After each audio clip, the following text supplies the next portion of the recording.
toutes et tous et bienvenue pour ce live, cet avant-dernier live de Vous avez la parole avec Benjamin qui va nous rejoindre de l'UNEF, voilà, pour répondre à vos questions que vous avez posées en amont ou tout simplement pendant ce direct. Alors j'attends Benjamin qui va nous rejoindre dans pas très longtemps. J'espère que vous avez passé un bon week-end déjà. Moi je suis très heureux de vous retrouver, ça c'est sûr. L'UNEF, hop, j'arrive. Benjamin, on va pas tarder quelques instants.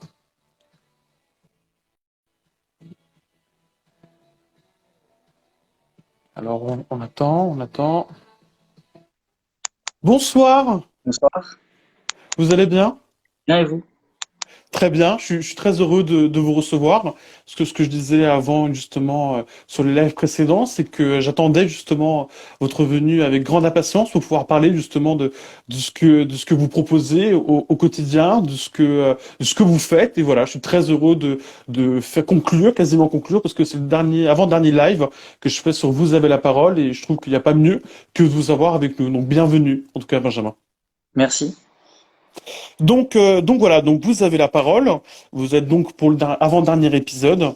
Votre prénom c'est Benjamin. Vous venez de l'UNEF et vous êtes là pour répondre aux questions que voilà les personnes ont posées juste avant en amont. Donc vendredi, samedi et dimanche ou là au direct au fur et à mesure. Donc pour expliquer le mieux possible, je me suis référé à ce qu'Internet connaît le mieux, Wikipédia. J'ai donc cherché, voilà tout bonnement ce que tout le monde pouvait chercher. Qui est l'UNEF? Qu'est-ce que fait l'UNEF? Et je vais vous lire d'abord ce que Wikipédia m'a proposé, et puis je vous laisserai directement répondre à la question. Vous êtes le mieux placé pour savoir. Alors, l'Union nationale des étudiants de France, donc l'UNEF, est une organisation étudiante représentative fondée en 1907. Elle est actuellement présentée dans la quasi-totalité des universités de France.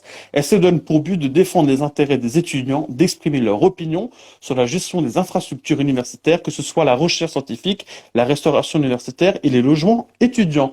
Et vous, Benjamin, quelle est votre définition de l'UNEF?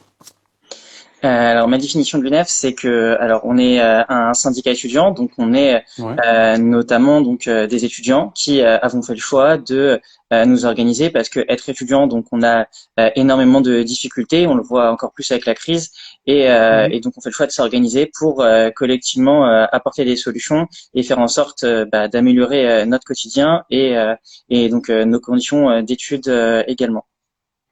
D'accord. D'accord. Et ça fait longtemps que vous êtes dans l'UNEF? Voilà, on apprend aussi à se connaître en même temps. Oui, quelques années du coup. D'accord. Est-ce que je pourrais vous demander de vous présenter un peu pour ces gens qui ne vous connaissent pas? Donc moi je m'appelle Benjamin Petevinck, je suis responsable des questions universitaires au Bureau national de l'UNEF, donc notamment tout ce qui a trait à nos formations et Mhm. au fonctionnement des établissements. Et sinon c'est aussi comment dire, je me suis perdu, Il n'y a excusez-moi. pas de souci. Euh, enfin sur mon rôle, c'est essentiellement ça et d'accompagner aussi des militants et militantes de l'UNEF à aider des étudiants au quotidien. Et donc ça, c'est un peu mon rôle. Très bien. Alors, on va un peu planter le décor, voilà, pour savoir aussi où on en est. Donc, le 26 janvier, une journée de mobilisation a eu lieu pour demander d'autres mesures pour lutter contre la précarité et la réouverture des universités après les annonces du gouvernement, les annonces de 2 repas à 1 euro par jour, voilà, pour tous les étudiants et également des chèques de soutien psychologique annoncés par le président à partir de début février. Et un dernier point, un retour à 20%, soit une journée par semaine. Que pense l'UNEF de ce qu'a dit le président de la République et le gouvernement? Concrètement, on pense que c'est insuffisant pour plusieurs raisons, hein. La question d'un retour à 20% est actuellement insuffisante puisque ça fait très peu d'étudiants qui reviennent sur les universités Mhm. et on a besoin d'un vrai retour en présentiel avec les moyens nécessaires pour nous garantir enfin, une sécurité sanitaire tout simplement pour ça. Et donc pour nous, c'est mettre les moyens suffisants pour ce retour en présentiel pour assurer effectivement la question des tests de dépistage aussi Mhm. Et après, sur la question plus de la précarité étudiante, puisqu'il y a la question du RU à 1 euro, on demandait déjà ce RU à 1 euro pour tout le monde, en fait, Ouais. depuis que ça a été mis en place pour les boursiers, parce que, oui, en fait, 73% des étudiants ne sont pas boursiers. Donc, en fait, ont Mhm. besoin aussi d'un repas à tarif social. Donc ça, c'est une première chose. Mais également, aujourd'hui, le RU à 1 euro, la problématique, c'est que 50% des rues sont fermées. Et pour les cafétérias qui sont ouvertes, elles proposent aussi des formules qui ne sont pas à 1 euro, mais plus chères. Et donc, quand on a plein d'étudiants qui passent, bah oui, souvent, les formules, c'est ce qui reste. Et donc, on va payer plus cher que 1 euro. Donc là-dessus, on a effectivement un désaccord. Et enfin, pour nous, c'est totalement insuffisant. D'accord, d'accord. Alors, du coup, l'étudiant fantôme, donc le mouvement qui a lancé également, voilà, cette chose, étudiant fantôme, m'ont communiqué quelques chiffres. Alors, je vais citer au fur et à mesure. Donc, 55% des étudiants ont rencontré des problèmes financiers pour s'alimenter. En effet, comme ils ont perdu leur boulot aussi, puisque la plupart travaillaient aussi dans la restauration, et la restauration est fermée pour le moment. 23% des jeunes déclarent avoir eu des pensées suicidaires, qui est quand même assez inquiétant. Un étudiant sur cinq a décroché. Les états dépressifs chez les étudiants multipliés par 2,5. Un tiers, donc un jeune sur trois des étudiants sont en dépression. 38% des étudiants parlent d'un enfer suite à la vie sociale, qui est complètement nulle, finalement. Ces chiffres-là sont inquiétants, Benjamin. Oui, ces chiffres-là nous inquiètent. Ces chiffres-là nous inquiètent énormément parce que aujourd'hui, enfin, les étudiants, enfin, si on vient à l'université, c'est pour avoir un diplôme, c'est pour pouvoir réussir nos études. Et aujourd'hui, bah, les barrières sont immenses et tout simplement, juste les étudiants, enfin, il y a des étudiants qui perdent la vie, qui se suicident. Et aujourd'hui, bah, tout simplement, on n'a pas les réponses apportées pour, enfin, des réponses à la hauteur de la situation. Donc, on a une situation qui est de plus en plus tendue pour les étudiants et on a l'impression en fait de ne pas en sortir. On a l'impression d'avoir une situation qui est continue, qui perdure et qui s'aggrave, qui se creuse petit à petit en fait. Et vous qui êtes sur le terrain, est-ce que vous avez été sur la manifestation? Je suppose que oui, du 26. Vous y étiez? Oui, oui, j'y étais. Et est-ce que vous a parlé, est-ce que les jeunes sont venus vous voir justement qu'est-ce que vous avez entendu dans cette manifestation? Bon, les jeunes ne sont pas venus me voir personnellement, mais Non, en mais tout ce que vous cas, avez entendu globalement. on a quand même vu énormément de jeunes dans les rues, plusieurs milliers de jeunes descendaient dans les rues, alors que avec le contexte sanitaire, c'est un peu compliqué. Et c'est Ouais. des jeunes qui, tout simplement, enfin, montraient, enfin, et affichaient en fait un état de détresse psychologique, qui demandait en fait une vraie aide, de vraies solutions, de pouvoir revenir en cours, de pouvoir sortir de la précarité qui a empiré et on a une jeunesse qui en fait enfin aspire à mieux clairement qui veut juste bien vivre en fait et pouvoir enfin bien vivre ses études. Et est-ce qu'avec les mesures voilà, que vous demandez, c'est une question purement théorique, est-ce qu'avec les mesures que vous demandez, donc le gel hydroalcoolique partout, voilà, pour pouvoir aussi désinfecter, le masque obligatoire, les distanciations quand il y a des moyens, des moments où ce sont plus possibles, est-ce que vous pensez qu'avec tout ça, il est vraiment possible d'ouvrir complètement?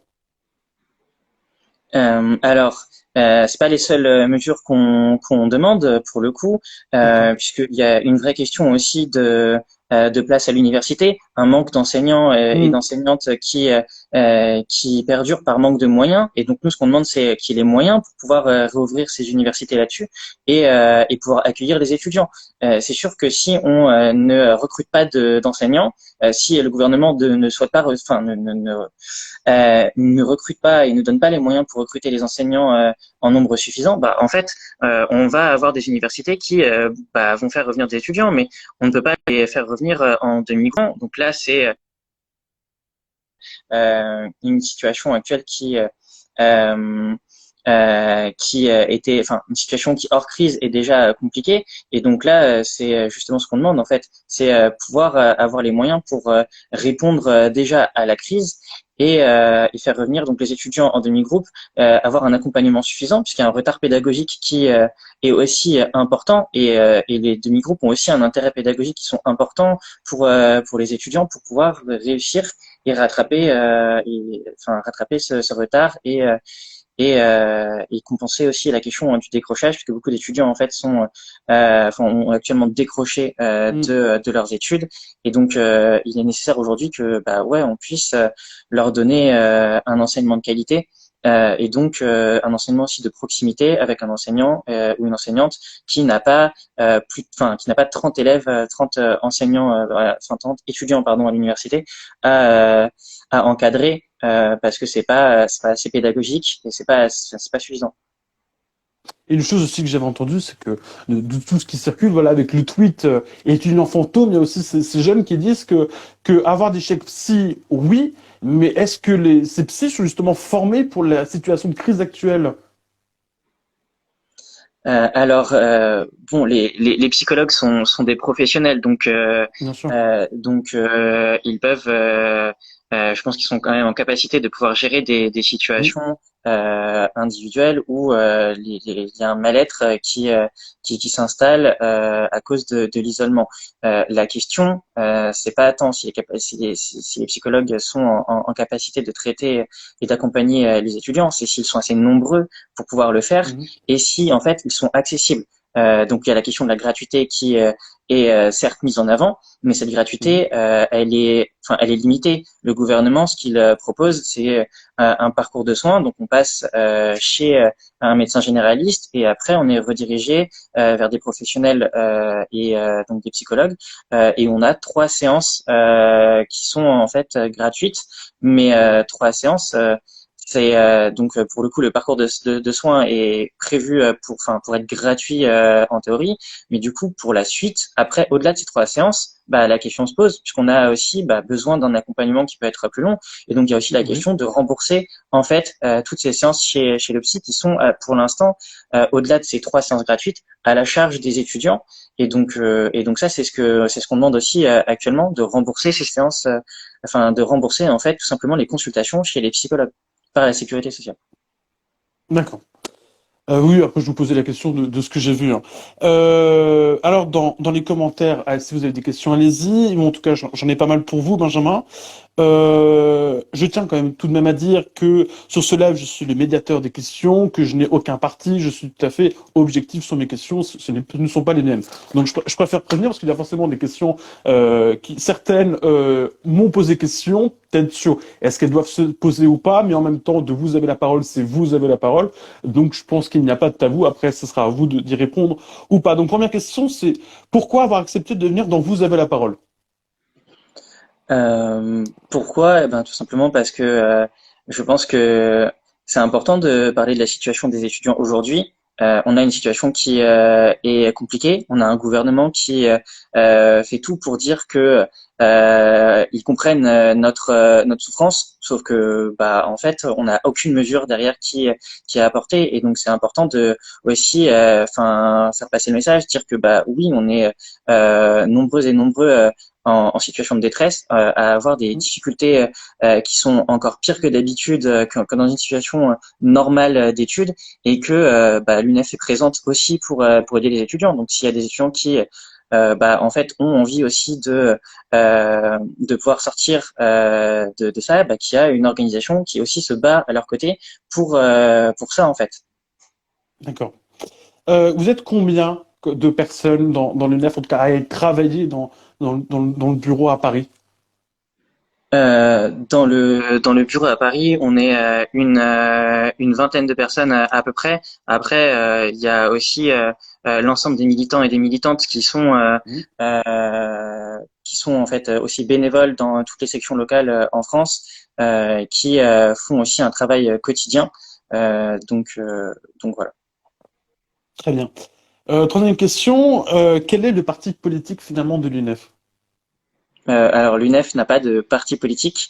Je vous Euh, pose la question parce que finalement j'ai regardé un peu plus loin, forcément de poser des questions, et j'ai vu sur les recherches que j'ai faites que, après c'est à vous de me répondre ou pas, qu'il y avait quand même plus un parti de gauche, extrême gauche. Voilà, je dis ce que j'ai trouvé. Après, si vous me dites que l'UNEF n'a pas de parti politique, sincèrement, tant mieux. C'est le but d'un syndicat également.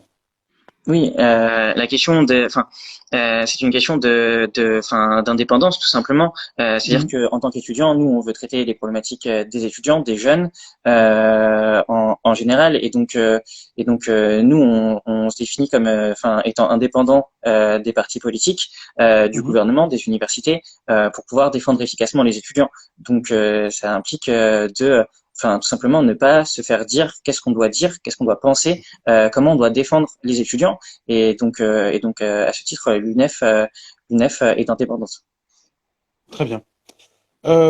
Comment concrètement quelqu'un qui nous regarde ou qui regardera le replay euh, veut rejoindre l'UNEF, voilà, en tant que bénévole, comment il fait? Bah, il peut contacter l'UNEF sur les réseaux sociaux, par exemple. D'accord? Comme ça, on peut aussi rediriger ces personnes-là vers les liens d'adhésion, tout simplement. Venir sur le site internet aussi de l'UNEF, qui est unef.fr, si vous êtes sur votre université, contacter la section locale de l'UNEF. Souvent, c'est aussi des contacts des responsables locaux qui sont mis pour les numéros de téléphone ou par mail, donc sur les réseaux sociaux des sections locales. Mais sinon, sur les réseaux sociaux ou les sites internet, vous pouvez tout à fait venir, venir demander à rejoindre l'UNEF. D'accord. Euh, les combats, il y en a plusieurs. J'ai vu justement, j'allais en parler juste après, mais j'ai vu, voilà, il y a à 11 heures, vous avez communiqué justement pour le 4 février sur votre page Instagram. Donc voilà, c'est ce qui a été mis en photo avec pourquoi venir, qu'est-ce que vous vous demandez, pour quelles raisons vous allez aussi le 4 février, pourquoi vous demandez que les étudiants vous rejoignent. Donc j'en parle également pour que les gens s'y sont intéressés pour aller voir. Ils peuvent aller voir aussi sur le compte officiel Instagram de l'UNEF. Autre question. Est-ce que vous avez tenté d'aller au gouvernement et de leur en parler? Est-ce que vous l'avez fait? Oui, pour le coup, on a rencontré plusieurs fois le ministère. Il y a eu une rencontre D'accord? aussi qui a eu lieu entre les organisations étudiantes, dont l'UNEF, le Premier ministre Jean Castex, la ministre de l'Enseignement supérieur Frédérique Vidal et les présidents et les présidentes d'université. Une réunion qui a débouché sur uniquement la question du chèque psy, Mhm. ce qui pour nous était totalement insuffisant. Je l'ai dit avant, mais du coup, un ministère qui écoute, un gouvernement en général, puis le Premier ministre, mais qui écoute, qui ne veut pas concrètement agir derrière pour les étudiants, qui n'en fait pas assez, tout simplement. Alors, je regarde aussi les questions qu'il y a aussi sur le chat. La question qui est posée, c'est est-ce que vous êtes penché sur le fait que la CAF va revaloriser les APL, ce qui en fait perdre plus de 150 euros pour certains étudiants? Est-ce que vous êtes penché sur ça? Alors oui, on s'est penché sur la question des APL. Il y a plusieurs choses sur la question des APL. C'est déjà le fait que on a baissé les APL il y a quelques années. C'était 5 euros de moins sur les APL avec euh, avec une députée qui avait dit qu'on ne devait pas pleurer pour 5 euros, alors que beaucoup d'étudiants sont à 5 euros près par mois en ont besoin pour vivre, et où tout simplement on a aussi toute la question des réformes des APL, la question de mettre les APL, de calculer les APL en fonction de nos revenus de nos revenus actuels et non pas ceux d'il y a 2 ans, ce qui pour beaucoup d'étudiants qui travaillent pendant leurs études, du coup, fait qu'ils vont avoir une baisse de revenus qui sera immédiate. Donc il y a ces questions-là sur lesquelles on s'est penché et pour lesquelles on s'oppose en fait à toute baisse des aides pour les étudiants. D'accord. Autre question, c'est est-ce qu'il y a un combat, voilà, que l'UNEF a mené et pour lequel il y a déjà des réussites? Il y a des avancées de manière générale, hein, Mhm. si on prend la question de la crise sanitaire, la situation actuelle, c'est que ce qu'on demande, c'est un vrai retour en présentiel et sur la question de la précarité, c'est notamment un investissement d'1,5 milliard d'euros pour les étudiants et revaloriser les bourses. Et donc Donc il y a des étapes qui ont été franchies. Il y a la question du ticket rue pardon à 1 euro qui a enfin été élargi à tous les étudiants et à toutes les étudiantes. Il y a un début avec le parcours de soins pour les consultations chez les psychologues. Et il y a aussi la question d'une reprise partielle en présentiel. Et aussi il y a la question en fait des examens où l'UNEF demandait à ce qu'il y ait une session de substitution qui soit mise en place pour les étudiants qui étaient cas contact ou positifs au Covid, qui soient imposés aux établissements. Ou pour le coup, il y a eu une bataille aussi parce que le ministère avait plus ou moins dit que c'était une obligation sans le rendre obligatoire et qui finalement, ce n'est que récemment qu'elle a rendu obligatoire cette disposition. Et donc les étudiants qui sont positifs au Covid ou cas contact qui ne peuvent pas aller passer leurs examens directement, par exemple s'ils sont en présentiel, devront avoir en fait un examen qui leur est reproposé prochainement pour qu'ils puissent tout simplement passer leur examen et ne pas être défaillants ou défaillantes, échouer à ce semestre à cause du Covid parce qu'ils ont été tout simplement malades ou cas contact. Donc il y a des choses qui ont été obtenues sur ce que l'UNEF demandait. Par contre, on est encore loin du compte Bien sûr. sur les batailles. Et puis j'espère très sincèrement pour les jeunes que ça va pouvoir se faire aussi. Le principal, c'est que tout aille mieux et en tout cas aller petit à petit pour pouvoir faire quelque chose de plus facile aussi pour les jeunes, pour se sentir d'une moins seul et de deux remis dans cette scolarité qui pour l'instant est un peu bancale. Oui. Question sur laquelle, c'est la fameuse question que je vous disais, je ne savais pas s'il fallait que je la pose ou pas. Je vais vous la poser, vous n'êtes pas obligé de répondre. Euh, que pouvez-vous nous dire quand nous souhaitons venir voilà, à l'UNEF, mais qu'il y a eu cette polémique d'harcèlement moral, sexiste et l'hypothétique harcèlement sexuel dans votre syndicat? Voilà, je pose la question, comme elle vient, je suis désolé. Alors C'est pour le pas... coup, je vais répondre honnêtement.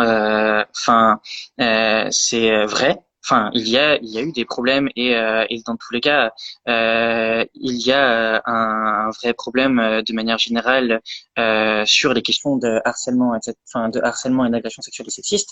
Là-dessus, il y a des évolutions qui ont été menées dans l'organisation depuis sur cette polémique. Déjà, l'UNEF avait fait le choix d'accompagner les victimes à pouvoir prendre la parole et à dénoncer leurs agresseurs. Et donc c'était une première évolution et une évolution Mhm. qui a vocation à rester figée et qui a vocation à toujours protéger. Et donc en interne, de l'UNEF, il y a tout simplement des dispositifs sur les questions de discrimination qui ont pour but de prévenir ces comportements et qui ont aussi pour but, parce qu'on a beau faire la prévention de manière générale, c'est un phénomène qui a lieu dans toute la société et donc on a Bien aussi sûr.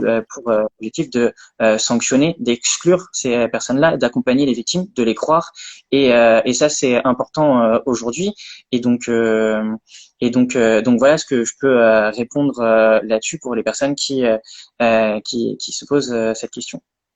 Oui, Je parce sais que pas voilà, si cette question-là a été posée en privé, voilà, par une jeune fille justement qui me disait, parce que vous avez repartagé après mes stories pour poser la question, elle m'a dit, ben, alors oui, je voudrais rejoindre l'UNEF, voilà, bénévolement, mais en même temps, voilà, il y a cette question qui s'est posée, et c'est pour ça que je vous la pose aussi, parce que pour savoir aussi ce que vous avez à dire également sur ça, et c'est vrai qu'en effet, c'est dans la société, il y a pas que chez vous, il y en a partout, et c'est bien d'ailleurs que vous les souteniez, c'est important.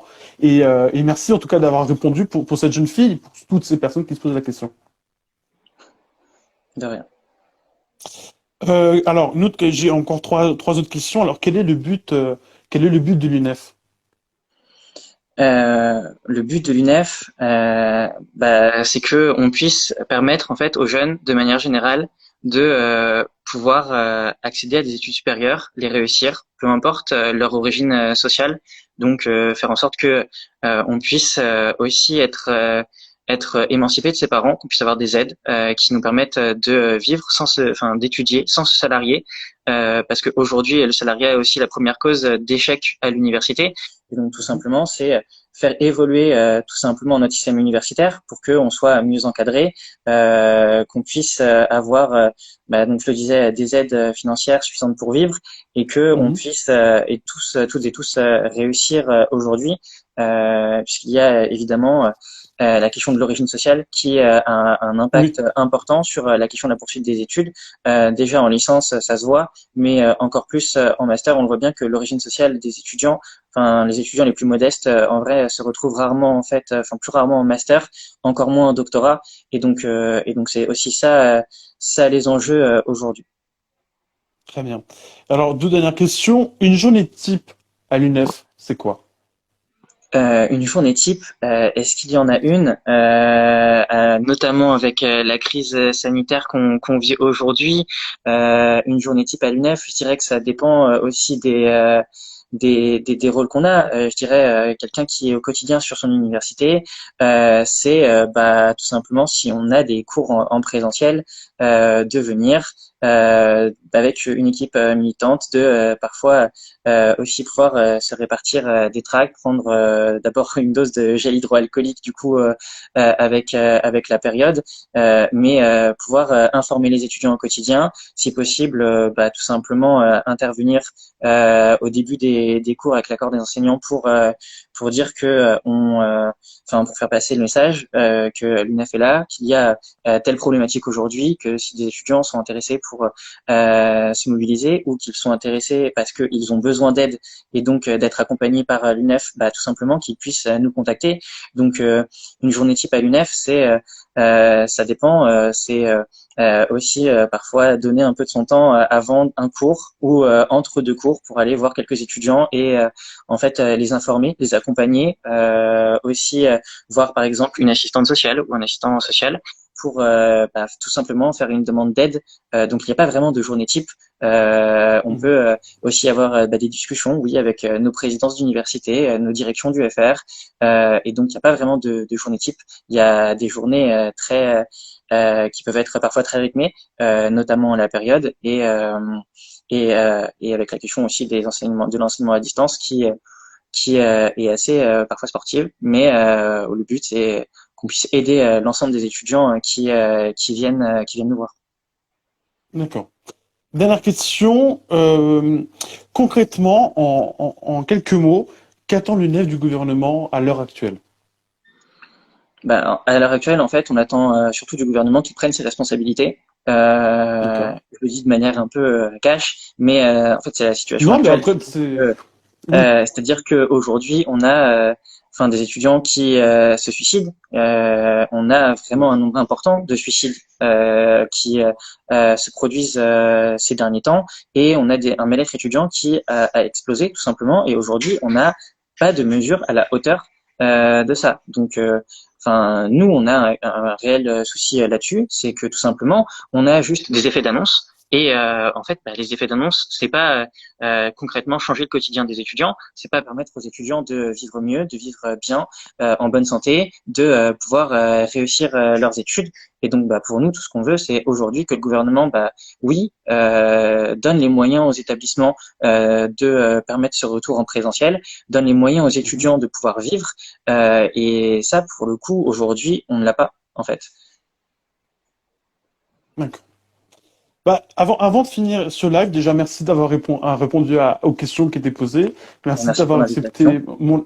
Ben, c'est ce que j'allais vous dire. Merci d'avoir accepté cette invitation. Alors, avant de mettre fin au live, je tiens quand même à saluer le travail d'Hugo Travers, voilà, qui est Hugo Décrypte, qui a fait cette vidéo qui a été pas mal partagée sur Instagram, sur les réseaux sociaux, sur YouTube. Donc voilà, qui a donné la parole aux personnes dont la souffrance est présente. C'est pour ça qu'on est là, que ce soit Hugo en tant que journaliste indépendant, vous en tant que syndicat, même en tant que personne individuelle, que ce soit nous, chacun comme on peut sur les réseaux, pour essayer aussi de donner la parole, parce que c'est important de dire également que c'est tous ensemble, si on se donne la main, que ce soit à différentes échelles, que ce soit plus âgé, plus vieux, qu'on va réussir à faire quelque chose de plus solide, plus beau, plus fort. Et ce que je disais aussi aux jeunes qui étaient venus me voir en privé, c'est qu'après chaque tunnel, il y a la lumière, et le but, c'est que la lumière vienne le plus vite.